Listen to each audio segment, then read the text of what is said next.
ایک قدیم گاؤں تھا جس کے لوگ ہمیشہ خزانے کی کہانیاں سنتے آئے تھے۔ وہ خزانہ جو کسی زمانے میں ایک عظیم بادشاہ نے اپنی زندگی کے آخری دنوں میں چھپایا تھا۔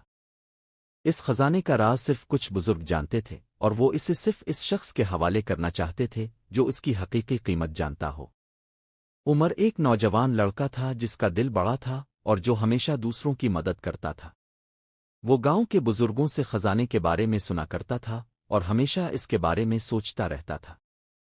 ایک دن اس نے فیصلہ کیا کہ وہ خزانے کی تلاش میں نکلے گا تاکہ نہ صرف خود کو مالا مال کرے بلکہ گاؤں کے لوگوں کی مدد بھی کرے۔ عمر نے اپنے سفر کا آغاز کیا۔ وہ اس گاؤں سے نکل کر ایک نہایت گہری جنگل کی طرف روانہ ہوا جسے لوگ خوف سے جنگل تاریک کہتے تھے۔ جنگل میں نہ صرف خطرناک جانور تھے بلکہ اس میں ایک پراسرار جھیل بھی چھپی ہوئی تھی جس میں بہت سے لوگ غرق ہو چکے تھے۔ عمر کا دل بہت مضبوط تھا اور اس کا یقین تھا کہ وہ خزانے تک پہنچنے میں کامیاب ہوگا۔ اس نے اپنے ساتھ کچھ کھانا پانی اور ایک تلوار رکھی تھی تاکہ اس کے راستے کی مشکلات کا مقابلہ کر سکے۔ جب عمر جنگل کے بیچوں بیچ پہنچا تو اسے وہ جھیل دکھائی دی جس کا ذکر لوگ کرتے تھے۔ جھیل کی سطح پر ہلکی سی دھند پھیلی ہوئی تھی اور پانی کا رنگ بھی بہت گہرا تھا۔ جھیل کے کنارے ایک قدیم درخت کھڑا تھا جس کی جڑوں کے نیچے ایک چمکدار پتھر دکھائی دے رہا تھا۔ عمر نے دل میں سوچا کہ شاید یہ وہ پتھر ہو جس کے بارے میں بزرگوں نے بتایا تھا۔ وہ جھیل کے کنارے پہنچا اور پتھر کو چھونا شروع کیا، اور جیسے ہی اس نے پتھر کو ہاتھ لگایا اچانک جھیل کی سطح پر ایک خوفناک آواز آئی اور پانی میں سے ایک بڑی مچھلی نکلی۔ مچھلی نے عمر کو گھسیٹنے کی کوشش کی لیکن عمر نے فوراً اپنی تلوار نکالی اور اس کے ساتھ لڑنا شروع کیا۔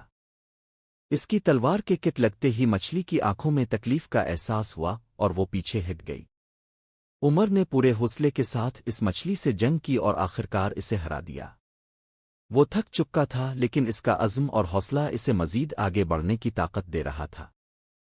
عمر نے مچھلی کو شکست دینے کے بعد جھیل کے دوسری طرف سفر کرنا شروع کیا جہاں ایک غار کا دروازہ تھا۔ غار میں قدم رکھتے ہی اس نے ایک پراسرار آواز سنی جو اس کا نام لے کر آواز دے رہی تھی۔ وہ قدم بڑھاتا گیا اور جیسے ہی اندر پہنچا اس کے سامنے ایک عظیم خزانہ رکھا تھا۔ خزانے میں سونے کے سکے، چاندی کے برتن اور بے شمار قیمتی جواہرات تھے۔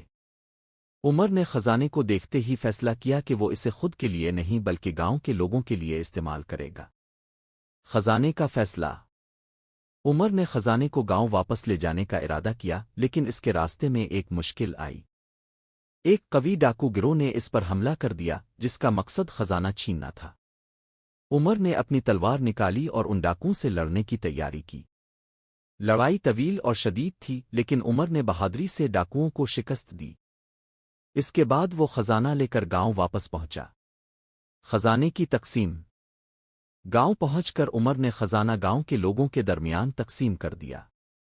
اس نے بتایا کہ یہ خزانہ صرف مال و دولت نہیں بلکہ اس کا مقصد گاؤں کے لوگوں کی خوشحالی، تعلیم اور صحت کے نظام کو بہتر بنانا تھا۔ اس نے اس خزانے کا استعمال لوگوں کی فلاح کے لیے کیا اور گاؤں میں امن و سکون کا ماحول بنا۔ عمر کا یہ عمل لوگوں کے لیے ایک سبق تھا کہ خزانہ صرف اس کا ہے جو اسے دوسروں کے فائدے کے لیے استعمال کرے۔ اس کی حکمت اور ایمانداری نے گاؤں کو ایک نیا رخ دیا۔ خزانے کی اصل قیمت۔ عمر نے جو خزانہ حاصل کیا تھا اس نے اسے اس لیے نہیں لیا کہ وہ خود کو مالا مال کرے بلکہ اس لیے لیا تاکہ گاؤں کے لوگوں کی زندگی بہتر بن سکے۔ اس نے سکھایا کہ اصل خزانہ وہ نہیں جو سونے اور چاندی کی صورت میں ہو بلکہ وہ خزانہ جو انسانیت، محبت اور تعاون میں چھپتا ہے۔ یہ کہانی ہمیں سکھاتی ہے کہ خزانہ وہ نہیں جو اب کے پاس ہو بلکہ وہ ہے جو اب دوسروں کے لیے استعمال کرے۔